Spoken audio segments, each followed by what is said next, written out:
Ibu mengucapkan selamat datang di Semanggi. Ya. Ya, mudah-mudahan perjalanannya ke Semanggi kali ini Mana Pak Des? Mana? banyak menemukan Mau belajar hal kopi. baru lah dalam hidup. Amin. Baik, saya akan coba jelaskan, perkenalkan sedikit. Di Sembalun ini kita punya kopi yang konon katanya sesuai sejarah itu, kan kita dulu pernah dijajah sama Belanda. Nah, Belanda itu tahun 1875 mengambil kopi dari daratan Arab, dari Ethiopia kemudian ke Yaman, lalu dari Yaman orang Belanda ini bawa ke Batavia, namanya Jakarta. Nah, dari Jakarta dibibitkan di sana, baru disebarkan ke bagian luar Jakarta di wilayah Indonesia. Ada yang ke Aceh, ada yang ke Sulawesi, ada yang ke ke Flores, ada yang ke Bali dan ke Lombok. Nah, di Lombok ini kopi yang kita punya itu di hutan itu namanya di Dadaun. Sekarang lagi terkenal Sapana Dadaun, banyak orang camping di sana. Itu adalah lahan masyarakat di tengah kawasan Taman Nasional. Nah, kopi yang ditanam di sana itu umurnya sudah ratusan tahun. Dan kopi ini jenisnya Arabica. Arabica typica namanya. Nah, kopi ini konon katanya kopi pertama yang dikenal sama orang dunia, sama manusia lah, kira-kira begitu. Jenis kopi typica ini kopi yang paling tua. Nah, tapi yang di Sembalun ini kita punya itu, dan ini salah satu cikal bakal kopi Arabica itu. Nah, karena dia tumbuh di ketinggian 1.500 meter di atas permukaan laut, dia mempunyai rasa yang unik. Ada kecutnya, ada manisnya, ada stroberi, ada pahit. Nah, cuman kalau kopi, kalau udah pahit, teh namanya. Ya, tapi jangan khawatir, nanti ada teh kopi juga. Belum dikeluarin sama ini teh kopi. Ya, nanti ya. Nah, kemudian kopi yang dari zaman Belanda itu kita tanam, salah satunya ini. Kita ambil bibitnya di hutan itu, kita tanam ini. Nah, setelah dia berbuah, dia melata kayak itu, kita petik yang merah. Yang merah saja. Kemudian ini yang kita petik merah itu, kalau ini namanya kita proses. Pertama-tama petik merah dicuci dulu sama cerinya, istilahnya yang merahnya. Kalau ada yang ngambang di atas itu rusak, itu harus dibuang, karena kalau rusak itu tidak enak. Nah, yang tenggelam itu yang kita cuci lagi.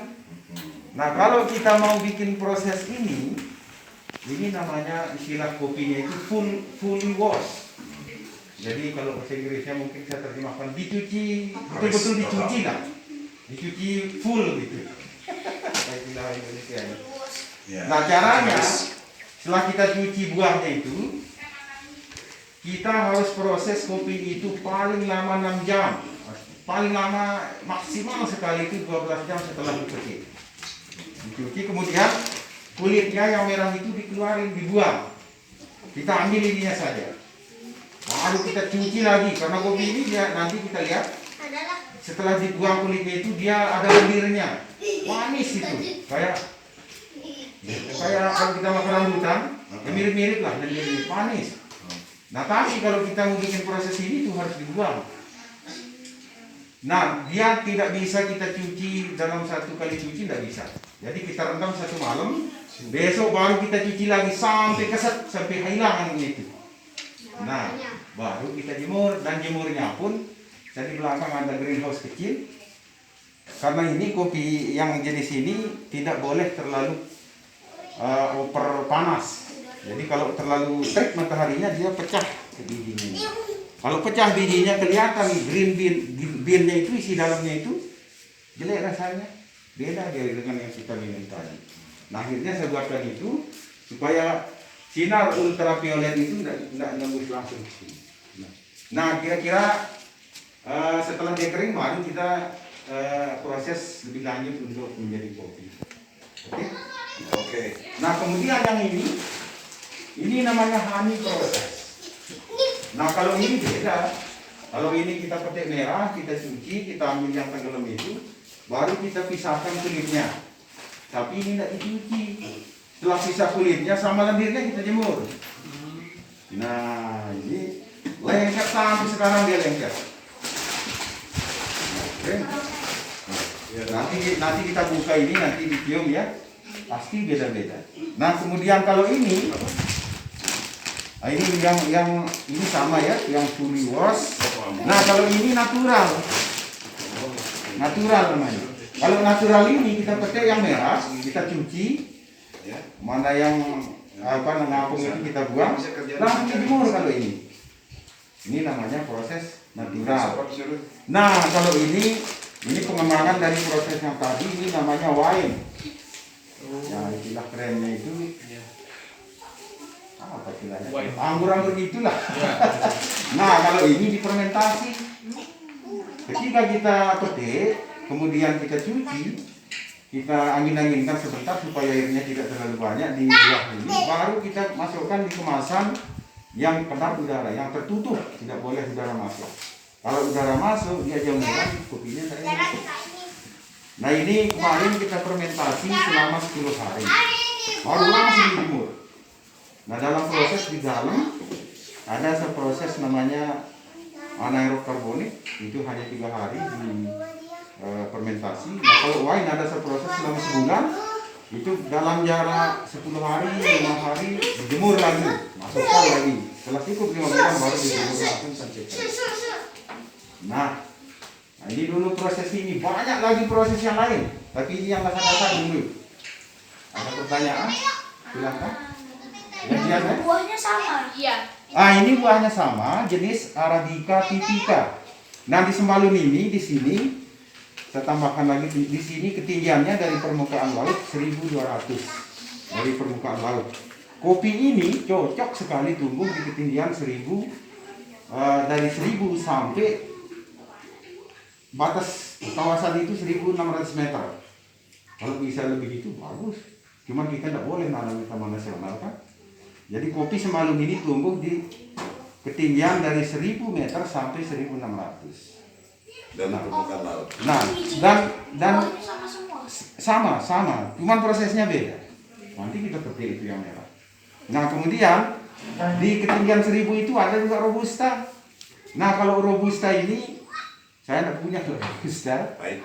Itu lebih cenderung pahit, tidak dapat kita yang asam-asamnya, tidak dapat kita nangkanya, aroma-aroma buahnya tidak dapat kalau robusta. Jadi dia agak pelet rasanya, cenderung pahit. Dia punya kafein tinggi. Nah, kopi ini mengandung kafein, istilahnya dalam ilmu apanya itu? Perkopian.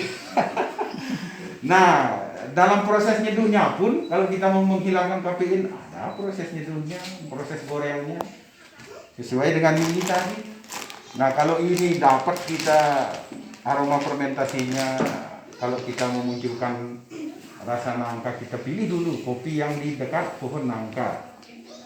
Dengan secara tidak langsung nanti kopi ini ada dia punya bawaan rasa nangka. Nah, tapi dalam proses ini, karena kopi secara umum dia punya sifat nyerap. Misal kita taruh di sini minyak tanah ya, kopinya di sini. Nanti walaupun kita tidak tuang kopinya ke sini, ya minyak tanahnya nanti kopi ini rasa minyak tanah. Wow. Jadi tidak boleh kita nyimpan itu, tidak boleh sembarangan, tidak boleh. Pakai parfum yang kencang-kencang tidak boleh. Sabun, deterjen yang keras-keras aromanya tidak boleh. Baikon apa tidak boleh. Nyerap. Kalau kita taruh di mobil, aroma yang jelek di mobil itu diserap. Nah kadang-kadang saya punya sepatu juga yang telat cuci, masukin bubuknya itu. Iya, hilang baunya. Diserap sama sepatu.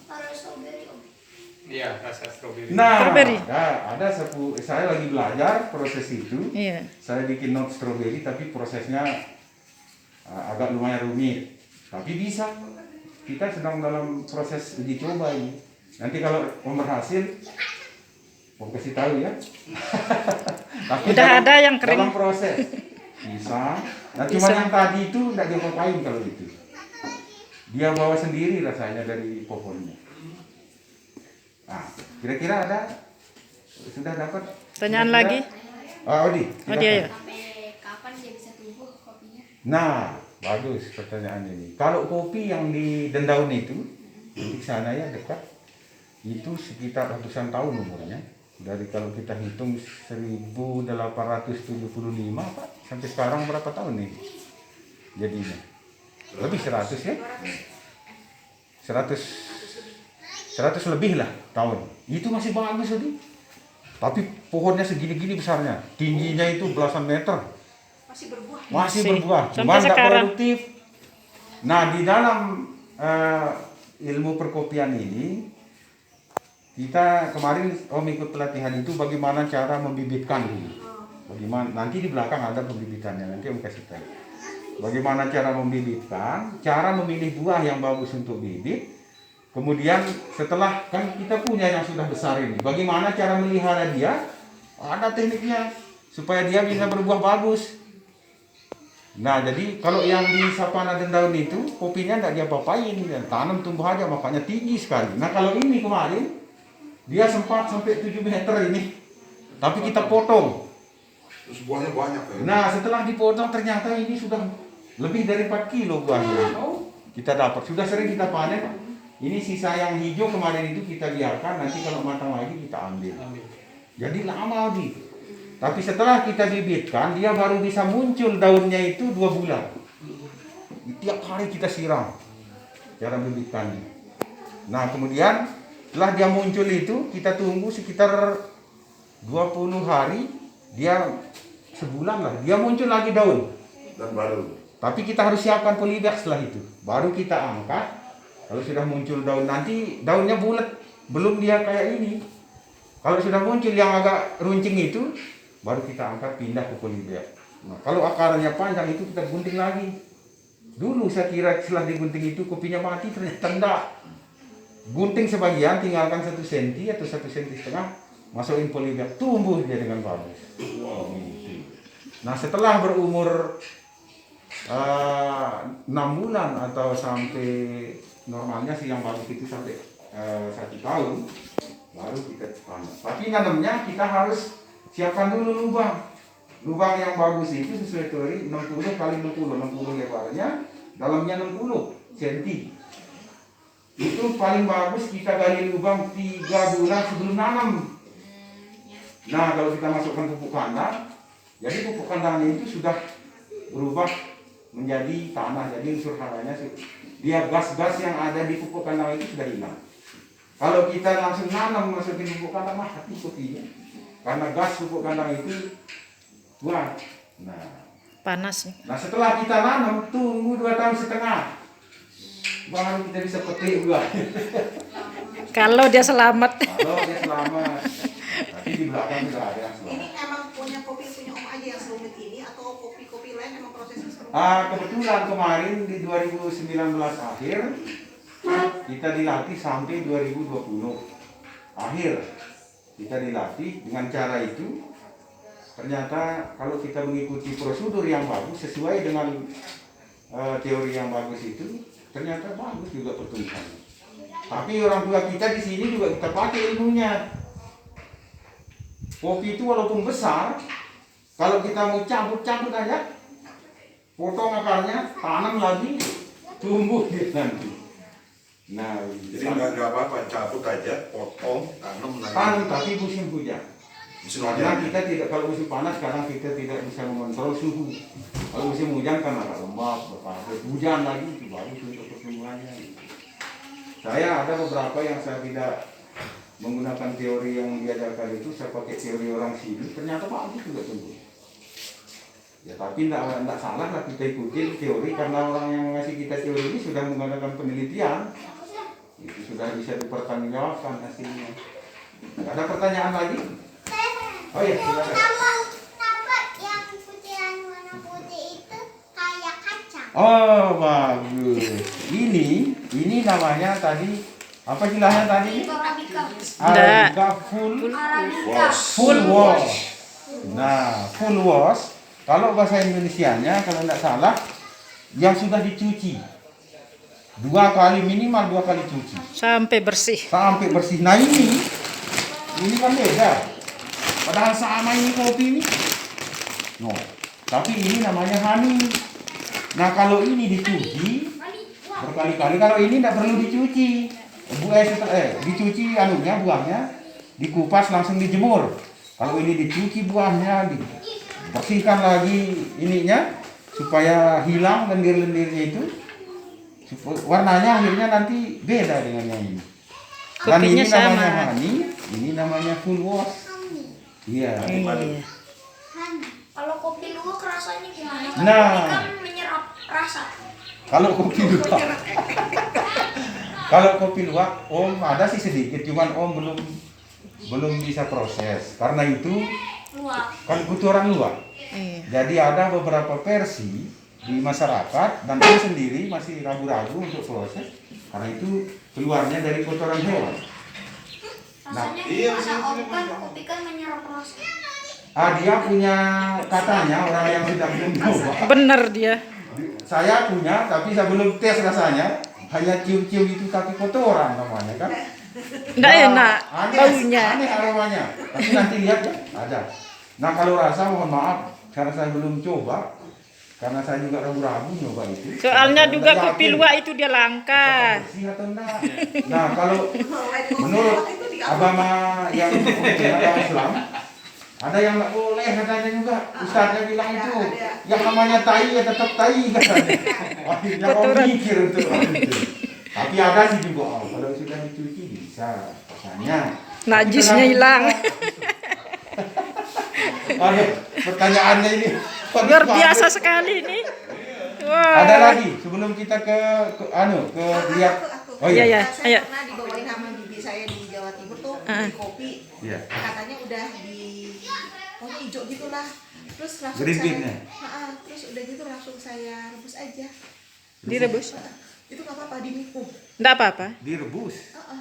Biji kopinya. Iya, biji kopi yang hijau. Oh, ada kita punya yang hijau itu. Yang sudah dikupas. Tapi kok kayak saya pusing minumnya. Apa karena nggak dipanggang? Saya nggak dipanggang sih, langsung saya rebus terus saya minum. Kalau orang sini itu daunnya direbus katanya untuk Nah. menurunkan darah. Nah, setelah kita mau proses kopi sekarang ya. Mau proses Yang jadi green bean-nya minuman. ini yang kayak ini. Ini Oh iya, iya.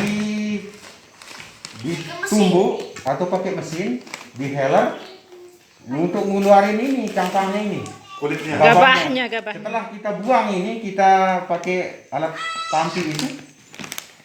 Ini yang tersisa ini yang Ya, kita itu ambil. yang benar kopinya. Nah, inilah Iya, namanya green bean. Itu namanya green bean. Nah, tapi kalau sudah seperti ini tidak boleh kena dengan matahari. Sinar langsung. matahari. Harus disimpan di tempat yang bagus. Tidak boleh terlalu lembab. Tidak boleh terlalu dingin di freezer, tidak boleh.